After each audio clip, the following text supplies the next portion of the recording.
क्या हो अगर मैं आपसे कहूं कि जिस कलयुग के अंत का इंतजार हम कर रहे हैं वो अंत भविष्य में नहीं बल्कि यहीं सी समय हमारे चारों ओर घट रहा है।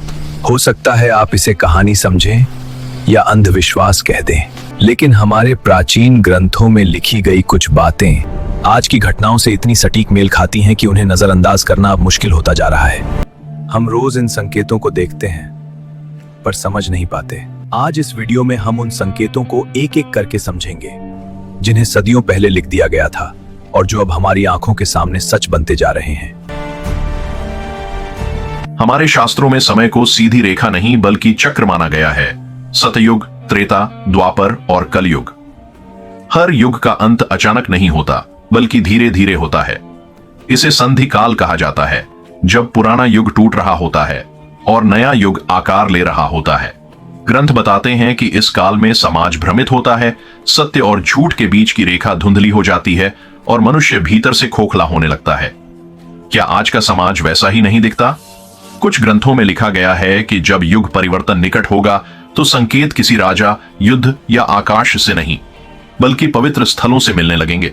जहां सदियों से नियम नहीं टूटे वहीं अचानक असामान्य घटनाएं होने लगेंगी। ऐसे स्थान जहां अग्नि, जल, वायु और आकाश अपने स्वभाव से हटकर व्यवहार करने लगेंगे। ध्वज जो कभी स्थिर रहते थे वो उल्टी दिशा में लहराने लगेंगे।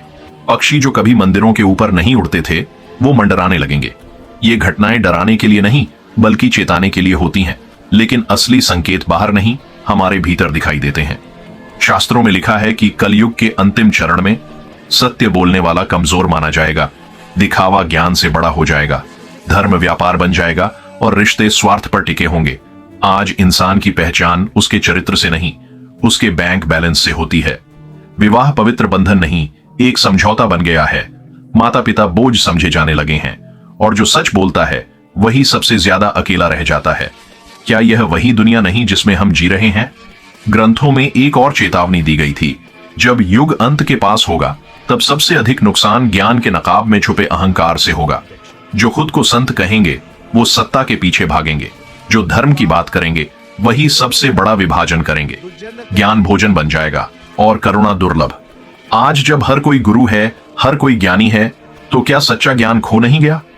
बहुत से लोग सोचते हैं कि भविष्यवाणियां सिर्फ तबाही की बात करती हैं, लेकिन सच यह है कि हर महाविनाश के पीछे पुनर्निर्माण छुपा होता है। प्रकृति जब संतुलन खो देती है तो वो खुद को शुद्ध करती है। महामारी, आपदाएं, संघर्ष ये सज्जा नहीं सुधार की प्रक्रिया है। प्रश्न यह नहीं कि क्या विनाश आएगा, प्रश्न यह है कि हम उसके बाद किस रूप में बचेंगे। ग्रंथों में बार बार कहा गया है, उद्धार बाहर से नहीं आएगा जब तक भीतर परिवर्तन न हो। कोई अवतार हमारी जगह धर्म नहीं निभाएगा, वो केवल रास्ता दिखाएगा। असल युद्ध देशों के बीच नहीं मनुष्य के भीतर है। लोभ बनाम करुणा, अहंकार बनाम सत्य, स्वार्थ बनाम धर्म। तो इन सभी संकेतों का अर्थ क्या है?